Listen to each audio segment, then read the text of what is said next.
Ok, bonjour les gars, j'espère que vous allez super bien. Donc nous allons débuter maintenant avec l'analyse technique, n'est-ce pas? Nous allons débuter avec la formation sur l'analyse technique, connaître comment est-ce qu'il faut travailler avec ces graphiques pour pouvoir obtenir des meilleurs résultats en tout ce qui concerne le trading forex. Donc pour commencer d'abord, il faudrait d'abord que nous commencions par les bases. Donc, on ne va pas revenir sur ce que c'est qu'un pips, l'effet des leviers, je sais pas, le spread et tout ça. Tout ce qui concerne les petites bases là, je pense que vous pouvez faire des petites recherches sur le net. Donc, qu'est-ce que le pips? Je peux juste vous dire que le pips, c'est l'unité de mesure dans le trading. Donc, lorsque une paire de devises évolue, prend de la valeur ou perd de la valeur, elle prend les mouvements qu'elle effectue, on mesure cela en pips. Vous voyez un peu, on mesure ça en pips. Donc, vous pouvez faire des recherches dessus, sur le spread, sur l'effet de levier pour mieux comprendre. Mais moi, je pars vraiment dans l'analyse technique déjà. Ok, mais avant de commencer avec l'analyse technique, il faut que vous connaissiez certaines petites bases, certaines petites choses, certaines petites astuces qui vont vous aider à mieux calibrer votre analyse.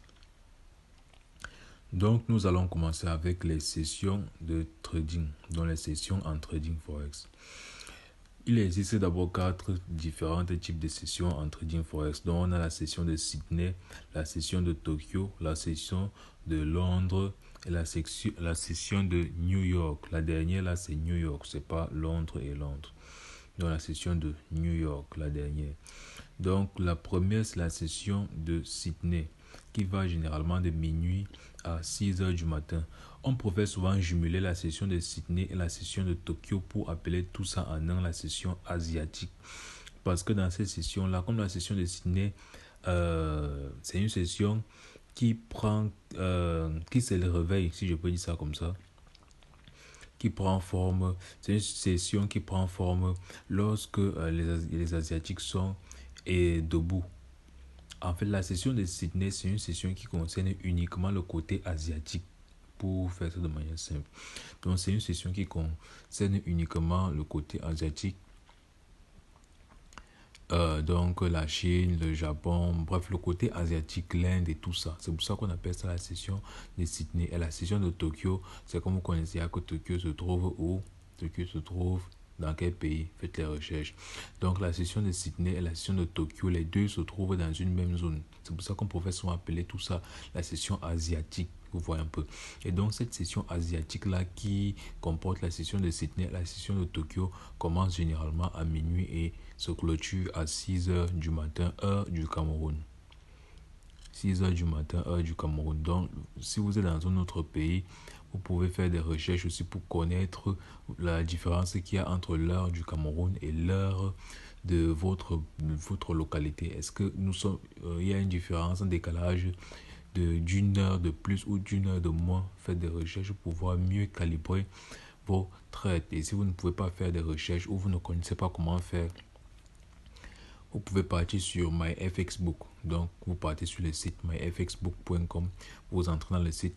Le site directement sur la page d'accueil va calibrer, n'est-ce pas, le lieu où vous vous trouvez et va jumeler, va essayer de faire un distinguo entre le lieu où vous vous trouvez et le marché FX. Donc, si vous êtes dans un endroit où vous serez en +1, ça va directement vous montrer sur le site internet. C'est comme ça que ça fonctionne.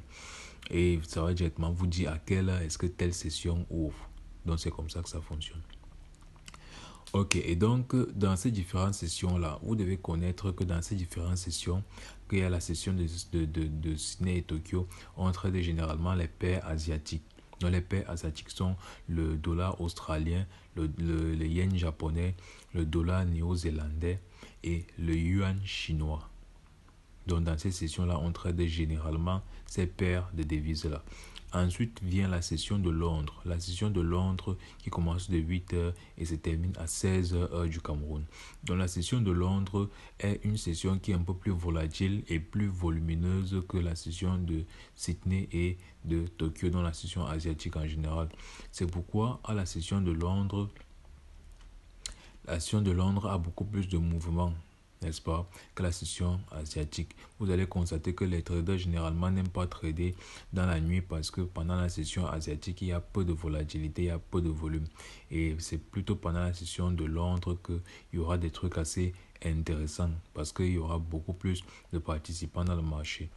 Et la dernière session qui est donc la session la plus volumineuse et la plus volatile de toute la session de New York qui commence à 13 h et se clôture à 22 h heure du Cameroun. Pendant la session de Londres, les paires à trader sont l'euro et le GBP. Ce sont les deux principales paires qu'il faut privilégier, l'euro et le GBP, n'est-ce pas? Parce que pendant la session de Londres, ce sont les Européens qui entrent beaucoup plus dans le marché. Donc les Européens et les Anglais, ce sont eux qui entrent beaucoup plus dans le marché. Donc le volume augmente. Le volume augmente. Et donc la dernière session qui est la plus volatile de toutes, c'est la session américaine ou la session de New York qui commence à 13 h, se clôture à 22 h. Et les paires qu'il faut privilégier dans cette session-là sont les paires qui comportent la devise USD et le CAD. Donc comme Euro USD, GBP USD, tout ce qui comporte USD à la session de Londres est à privilégier parce qu'il y aura de forts volumes, une grande volatilité parce que les Américains entrent maintenant dans le marché. Ça devient du sérieux. C'est pourquoi vous allez comprendre, vous allez entendre beaucoup de traders sur les réseaux sociaux ou même sur YouTube dire qu'ils préfèrent qu'ils tradent en session. Donc tant qu'une session n'a pas ouverte, eux, ils ne tradent pas. Ils attendent l'ouverture de la session pour se positionner et profiter du volume et de la volatilité qui va avec cette session-là. Ok, donc lorsque ceci est dit, je vais juste ajouter certains petits détails, n'est-ce pas? Lorsque vous voulez trader, n'attendez pas forcément l'ouverture d'une session pour prendre position. La session va juste venir avec plus de volume et de volatilité. Si vous avez déjà eu vos confirmations avant la session, n'est-ce pas? Toutes les confirmations sont prêtes parce que lorsqu'on parle d'analyse technique, il y a certaines confirmations, certaines confluences qu'un trader doit avoir en fonction de sa stratégie. Peut-être tu as 5 confirmations. Si ces 5 confirmations ne sont pas validées, tu n'entres pas en position. Mais maintenant, dans la mesure où les 5 positions sont validées, avant que la session n'ouvre, une session n'ouvre, tu ne vas pas attendre l'ouverture de la session parce que parfois, le marché va commencer à décoller avant l'ouverture de la session. Tu vois, et tu vas regretter plus tard que j'avais déjà toutes mes confirmations, mais je ne me suis pas positionné parce que j'attendais l'ouverture de la session. Et donc, quand la session ouvre finalement, le marché a même déjà commencé à trop évoluer. Donc, si tu décides d'entrer à ce niveau et de mettre ton stop loss, ça sera vraiment très large et tu vas risquer plus que ce que tu ne voudras risquer ou le trade ne sera même pas intéressant. Tu rentres avec un risque ratio de 1 pour 0, quelque chose, ce qui est vraiment à déconseiller. Ok. Je reviens sur un petit bonus aussi. En trading, il y a ce qu'on appelle les paires G10, n'est-ce pas? Les paires G10, ce sont toutes les paires que vous connaissez. Donc, comme les paires qui sont affichées là dans la formation. Il y a d'abord l'euro, il y a le GBP, ça fait 2, il y a l'USD, ça fait 3, il y a le CAD, ça fait 4, il y a AUD, ça fait 5, il y a le yen, ça fait 6, il y a le NZD, ça fait 7, il y a le franc CFA, n'est-ce pas? XOF, ça fait 8. Il y a le yuan chinois, ça fait 9. Il y a plusieurs paires de devises, n'est-ce pas? Maintenant, ces paires de devises-là vont former ce qu'on appelle il y a plusieurs devises, je veux dire. Maintenant, ces devises vont former ce qu'on appelle les paires de devises du G10. En combinant toutes ces paires de devises-là, vous aurez les paires de devises des G10 qui sont les 10 premières, les 10 paires majeures. Les 10 paires majeures. Et donc, ces 10 paires majeures-là, il y a ce qu'on appelle les paires majeures. Ces 10 paires de devises-là, il y a ce qu'on appelle les paires majeures et les paires mineures. Les paires majeures, ce sont les paires de devises-là qui ont le dollar à l'intérieur. Comme euro USD, ça a le dollar dans USD, ça veut dire que c'est une paire majeure. GBP USD, ça a l'USD dedans, ça veut dire que c'est une paire majeure. XAU USD dans le gold, c'est aussi une paire majeure parce qu'il y a le dollar dedans. Toutes les paires qui ont le USD à l'intérieur sont des paires de devises majeures qui ont toujours des fortes volatilités et des forts volumes dans le marché. Maintenant, ce qu'on appelle les paires mineures. Les paires mineures sont les paires qui n'ont pas USD, comme par exemple euro GBP. n'est-ce pas? Donc l'euro qui est la devise de base et le GBP qui est la devise de cotation. Donc on a euro et GBP qui est une paire de devises mineures. Il y a euro CAD qui est une paire de devises mineures. Il y a le GBP CAD, il y a le AUD JPY, il y a le NZD JPY. Ils sont des paires de devises mineures parce qu'ils n'ont pas la devise USD à l'intérieur. Et pour finir, on a ce qu'on appelle les paires de devises exotiques. Ce sont les paires de devises qui ont des devises qu'on ne traite pas généralement, n'est-ce pas? Ou des devises, je vais dire ça comme ça, des devises qui ont des spreads énormes. Comme par exemple euro XOF. Donc l'euro, la paire de devises euro qui est la devise de base et XOF dont le franc CFA qui est la devise de cotation. Mais le franc CFA a un spread terriblement énorme. Terriblement énorme. Mais ça ne veut pas dire que la paire de devises n'existe pas. L'euro XOF existe, n'est-ce pas? Certaines personnes peuvent même le trader, mais on ne le trade pas parce que le franc africain a un spread énorme. Et donc, c'est à cause de ce spread énorme que beaucoup de personnes ne le tradent pas. Et comme il n'y a pas beaucoup de personnes qui le tradent, son volume baisse. C'est pourquoi cette corrélation-là, cette paire de devises-là, n'a presque pas de mouvement sur le marché. C'est pour ça que le franc jusqu'à présent garde toujours la même valeur. La valeur du franc différencie très rarement, n'est-ce pas, à l'échelle internationale. Elle prend rarement de la valeur ou perd rarement de la valeur parce que peu de personnes l'utilisent même d'abord pour faire des opérations à grande échelle. Ok, donc on a les paires majeures qui ont le USD, on a les paires mineures qui n'ont pas le USD et on a les paires exotiques qui ont des devises que l'on ne traite pas généralement.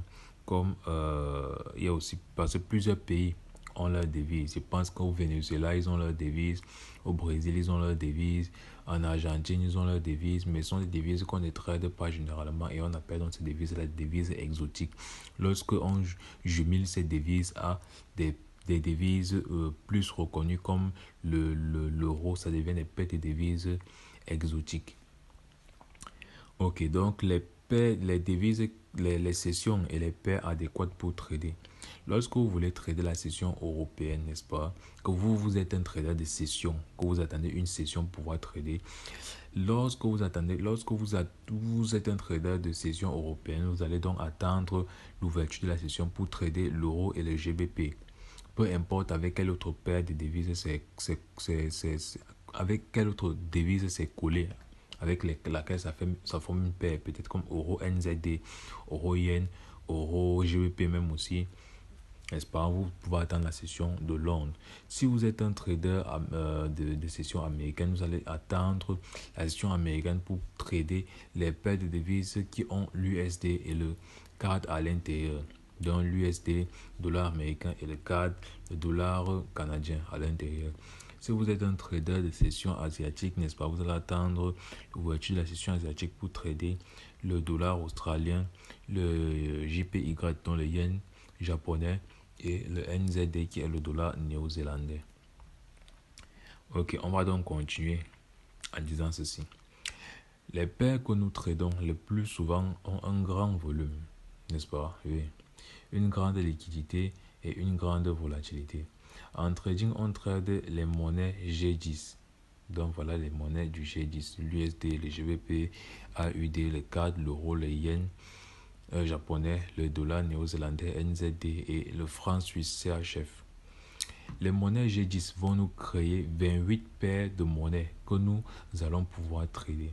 Donc en combinant toutes ces monnaies du G10, elles vont nous donner 28 paires de devises ou 28 paires de monnaies que vous allez pouvoir trader. Et donc parmi ces 28 paires, il y a donc ce qu'on appelle, parmi ces couples de monnaies, nous avons des monnaies majeures, des monnaies mineures et des monnaies exotiques.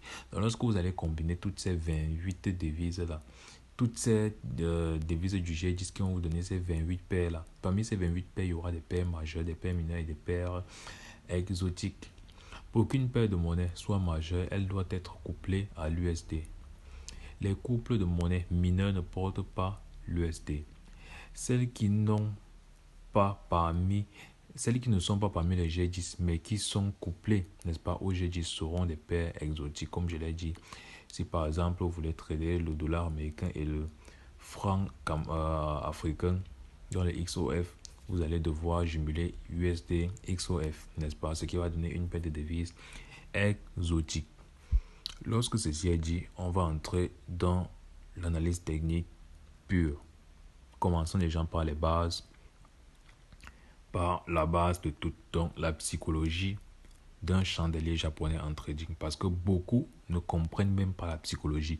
Beaucoup préfèrent aller sur les sites internet ou bien ils ont les captures d'écran qu'on leur a dit que lorsque tu vois deux bougies comme ça sortir, ça veut dire que lorsque tu vois deux bougies comme ça faire ceci, ça veut dire que, mais ils ne comprennent même pas la psychologie qu'il y a derrière un seul chandelier.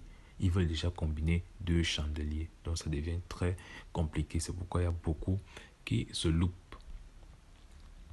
Ok, donc nous allons commencer avec la psychologie en trading.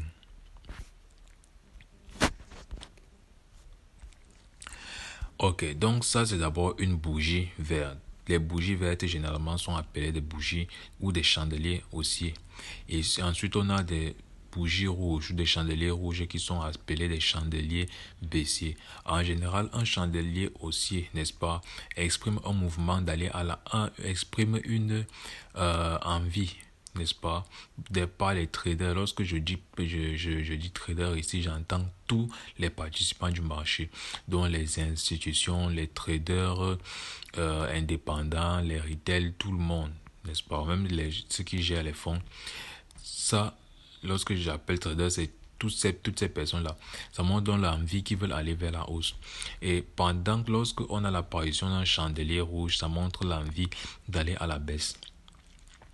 Lorsque vous voyez un chandelier vert apparaître, vous devez connaître que l'ouverture de ce chandelier, ça veut dire quoi? Sur chaque chandelier qui apparaît, il y a ce qu'on appelle un combat entre les acheteurs et les vendeurs. Lorsque vous voyez un chandelier clôture de manière verte, ça veut dire que les acheteurs ont pris la main sur le marché. Les acheteurs ont pris la main sur le marché. Ça veut dire, prenez ça comme s'il y a plus d'acheteurs que de vendeurs. C'est pourquoi ça a clôturé vert, parce que les acheteurs ont plus acheté que ceux qui voulaient vendre. Il y a eu plus de personnes qui ont effectué la demande du produit pendant un instant T, n'est-ce pas? Ce qui a effectué la clôture de cette bougie de manière haussière. Et lorsqu'on voit la clôture d'une bougie, une bougie qui clôture de manière rouge comme ça veut dire qu'il y a eu plus de vendeurs que d'acheteurs. Donc les vendeurs ont pris la main sur le marché. Donc, lorsque une bougie, vous voyez un chandelier, n'est-ce pas, vert comme ça veut dire quoi? Ça veut dire qu'on a eu l'ouverture du chandelier. Généralement, lorsque vous voyez un chandelier vert, l'ouverture du chandelier, c'est ici en bas, là où le mouvement commence. L'ouverture de ce chandelier, c'est ici en bas. Ça veut dire que lorsque le chandelier a ouvert, ça a commencé ici. N'est-ce pas? L'ouverture du chandelier, c'est ici en bas. Et maintenant, lorsque le temps va finir, si c'est peut-être un chandelier d'une heure, lorsque les 1 heure vont finir, le chandelier sera peut-être ici. C'est une suggestion. Il peut être ici, mais la clôture sera toujours en haut. Donc, lorsque vous voyez un chandelier vert, vous devez connaître que l'ouverture du chandelier, c'était ici en bas. Et la clôture du chandelier, c'est ici en haut. Maintenant, ce qu'on voit, les trucs qui sont juste en haut et en bas, là, on appelle ça les ombres. Ou les mèches. Les gens aiment appeler ça les mèches. Mais on appelle ça l'ombre. C'est quoi une ombre? Lorsqu'un chandelier vert ouvre, l'ouverture du chandelier, c'est ici. Il y aura ce qu'on appelle la bataille entre les acheteurs et les vendeurs. Les ombres sont formées par le combat qu'il y a eu entre les acheteurs et les vendeurs. Par exemple, avec ce chandelier-ci, on a eu une ouverture ici. Maintenant, les vendeurs ont poussé le prix plus bas. Ils ont poussé le prix. Vous allez voir, n'est-ce pas, pour ceux qui sont constamment sur les graphiques, vous allez voir. La bougie le chandelier va ouvrir. Ensuite, il va effectuer un mouvement baissier. N'est-ce pas? Il va effectuer un mouvement baissier. Ce sont les vendeurs qui sont en train de partir là. Le chandelier sera d'abord rouge. Il sera rouge, il va descendre jusqu'ici. Arrivé ici en bas, les acheteurs vont entrer maintenant en masse dans le marché. Les acheteurs vont pousser le marché plus haut. Ça va donc laisser cette ombre qui est ici en bas. L'ombre, ça veut juste dire qu'il y avait quelqu'un ici et cette personne, c'était qui? Les acheteurs, les vendeurs. Donc les vendeurs ont poussé le prix plus bas ici. Maintenant, les acheteurs sont entrés, ils ont poussé le prix plus haut. Ils ont poussé le prix, continuer à acheter. Ce qui a fait en sorte que le prix ne fasse que augmenter. Ils ont passé le temps à acheter. Le prix a continué à augmenter, jusqu'au plus haut ici. N'est-ce pas? Jusqu'au plus haut. Et arrivé à ce plus haut, les vendeurs ont recommencé à entrer dans le marché. Parce que même pendant tout ce mouvement, il y avait toujours les vendeurs dans le marché, mais les vendeurs étaient en minorité, en infériorité. Donc les acheteurs ont continué à pousser le marché, aller de plus en plus haut, plus haut. Les acheteurs ont continué à pousser et les vendeurs n'arrivaient pas à faire, je peux dire ça comment, les vendeurs n'arrivaient pas à combattre les acheteurs. À prendre la main. Donc les acheteurs continuent à pousser le marché jusqu'à arriver ici au plus haut aussi. Et donc lorsqu'ils sont arrivés à ce plus haut, c'est où les vendeurs sont encore entrés en masse. Donc ça veut dire qu'à ce niveau-ci, il y avait aussi des vendeurs qui attendaient que le prix arrive à ce niveau pour commencer donc à entrer en masse dans le marché. Donc les vendeurs sont entrés en masse dans le marché, ils ont poussé le marché plus bas, mais au final, le marché a clôturé ici. Ça veut dire quoi? Que pendant qu'il y avait la formation de ce chandelier-ci, les vendeurs sont entrés au niveau de cette ombre-ci et ils sont entrés aussi au niveau de cette ombre-ci. Mais les acheteurs ont pris la main sur le marché et ils ont clôturé le marché à la hausse. Ils ont clôturé le marché à un prix plus élevé que le précédent, donc l'ouverture. Si il y a une bougie qui a clôturé ici, n'est-ce pas, ça veut dire que ça avait un prix. Par exemple, là, le prix c'est 37,86, n'est-ce pas? Et le marché a clôturé à 38,81 à un prix qui est plus élevé. Ça veut dire que les acheteurs ont pris la main sur le marché. C'est la psychologie qu'il y a derrière ce chandelier-ci. Et généralement, ça veut juste dire que le prix qui a été clôturé là est un prix assez intéressant et donc les acheteurs pourraient continuer à pousser le marché plus haut. Ok, donc la psychologie derrière maintenant une bougie vendeuse. Un chandelier vendeur, c'est un chandelier qui ouvre en haut, à la hausse ici, qui ouvre ici et clôture en bas. Contrairement à un chandelier vert qui ouvre ici et clôture en haut. Pourquoi? Parce que le chandelier vert, c'est un chandelier acheteur, c'est un chandelier haussier. Donc lorsqu'il ouvre en bas, il va toujours aller vers le haut et clôturer en haut. C'est un chandelier haussier, c'est comme ça qu'il fonctionne. Pour montrer qu'on est en train d'acheter, donc aller à la hausse.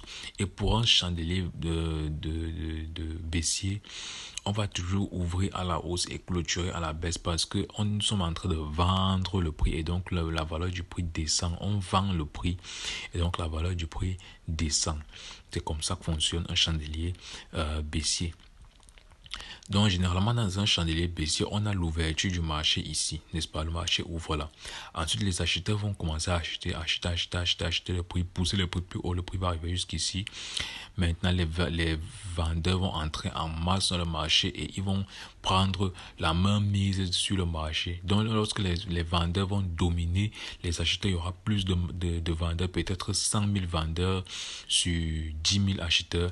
Les vendeurs vont donc prendre la main sur le marché, pousser le prix plus bas, pousser le prix malgré que les acheteurs ne font qu'entrer en minorité, les vendeurs sont toujours en masse. Pousser le prix plus bas, pousser jusqu'à arriver ici. À ce plus bas, si les acheteurs vont encore commencer à entrer dans le marché, pousser le prix légèrement plus haut et finalement lorsque la bougie va clôturer, elle clôture ici. Pour montrer que pendant cet intervalle de temps-ci, qui est un chandelier peut-être d'une heure, de 4 heures ou d'un jour, d'une semaine, d'un mois, il y a ceux qui ont pris la main sur le marché, ceux qui ont eu la main mise sur le marché, c'était les vendeurs. Et comme les vendeurs ont eu la main mise sur le marché, il y a de fortes probabilités pour que le mouvement prix, n'est-ce pas, le mouvement prix à la clôture de ce chandelier-ci soit toujours en mouvement baissier. Donc, on peut toujours, parce que si les acheteurs n'ont pas pu prendre la main sur le marché à cet instant-ci et que la bougie a clôturé comme ça veut dire que peut-être aussi, parce que nous sommes dans des probabilités, peut-être aussi à l'instant T de la bougie suivante, les vendeurs peuvent toujours prendre la main sur le marché et donc vous avez donc une opportunité de vente.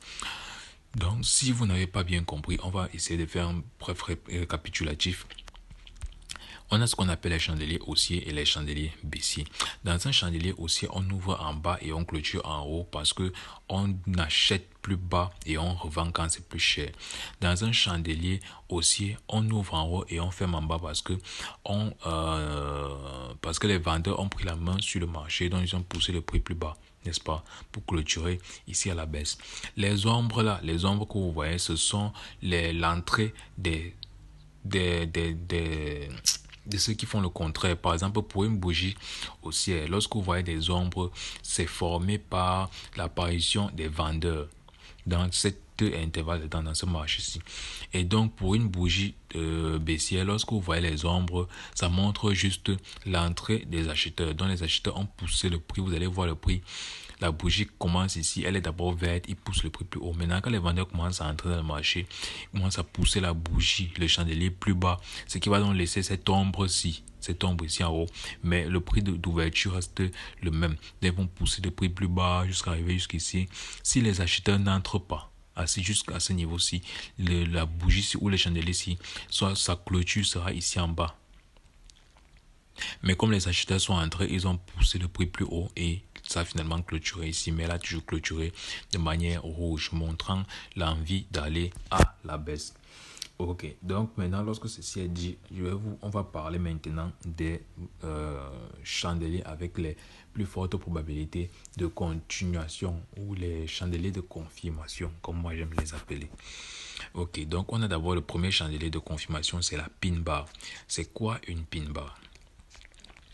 Lorsqu'on a une bougie, n'est-ce pas, une bougie acheteuse qu'on appelle pin bar, c'est une bougie qui a eu la forme d'un marteau haussier, n'est-ce pas, qui montre le mouvement ou l'envie d'aller à la hausse. Lorsqu'on a une pin bar baissière, c'est un marteau inversé. Donc c'est comme si vous posez le marteau au sol, un marteau inversé, la tête vers le bas, la queue vers ou l'ombre vers le haut, pour montrer le mouvement ou l'envie du mouvement d'aller à la baisse. L'ouverture, comme toujours, d'une bougie haussière, peu importe que ce soit une pin bar ou peu importe, c'est toujours en bas. Donc on a donc l'ouverture de ce marché ici en bas. Maintenant les vendeurs ont poussé le prix plus bas, ils ont poussé le prix, ça arrive jusqu'ici. Les acheteurs sont entrés en masse dans le marché et le marché a clôturé ici en haut, n'est-ce pas, le marché clôture là sans laisser une ombre en haut. Ça veut dire que même les vendeurs qui ont voulu entrer ici au plus haut n'ont pas pu entrer parce que les acheteurs étaient vraiment en très grande majorité. Peut-être qu'il y avait 100 000 acheteurs avec 500 vendeurs. Donc ça ne fait vraiment pas le poids. Donc ça montre vraiment le fait qu'il y a une grande masse d'acheteurs dans cette bougie, dans ce mouvement, et que cette grande masse peut continuer à pousser le prix plus haut. C'est pourquoi on dit que les pin bars sont des bougies avec des très grandes probabilités, des fortes probabilités de continuation haussière ou baissière.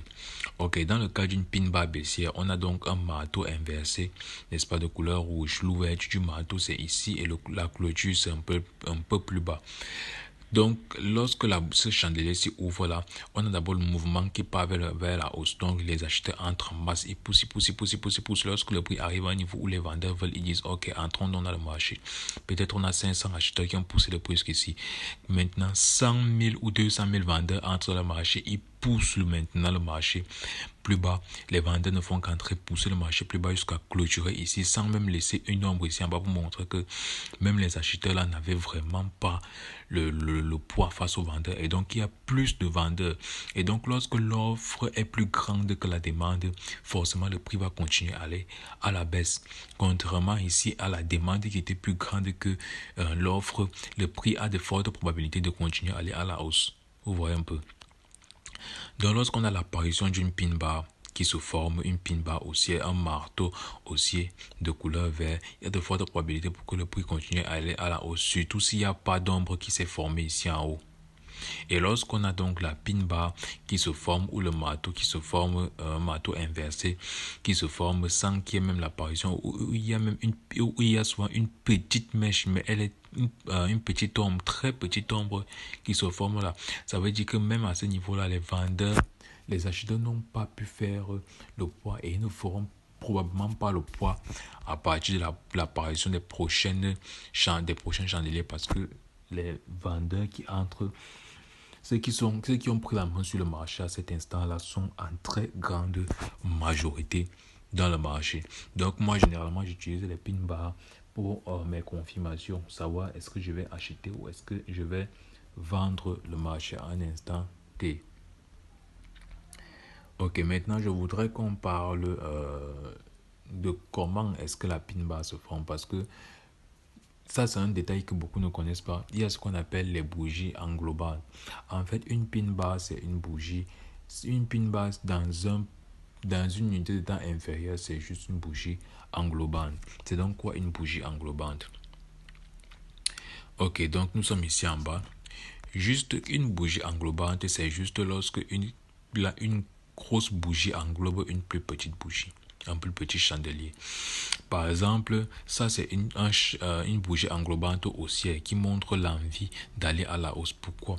Parce qu'on a d'abord eu l'apparition d'un petit chandelier, n'est-ce pas, baissier. Et maintenant, l'autre chandelier qui a apparu, c'est un très gros chandelier qui a englobé le petit chandelier, n'est-ce pas, qui montre le fait que lorsque le chandelier apparaît, il y a un combat entre les acheteurs et les vendeurs à ce niveau-ci, mais les vendeurs étaient en très grande majorité, que même les petits vendeurs les acheteurs étaient en très grande majorité, que même quand les petits vendeurs qui étaient ici n'ont pas pu pousser le prix à la baisse, n'est-ce pas? Et donc les acheteurs sont entrés en très grande masse, donc il y a des fortes probabilités pour que ça continue à aller à la hausse.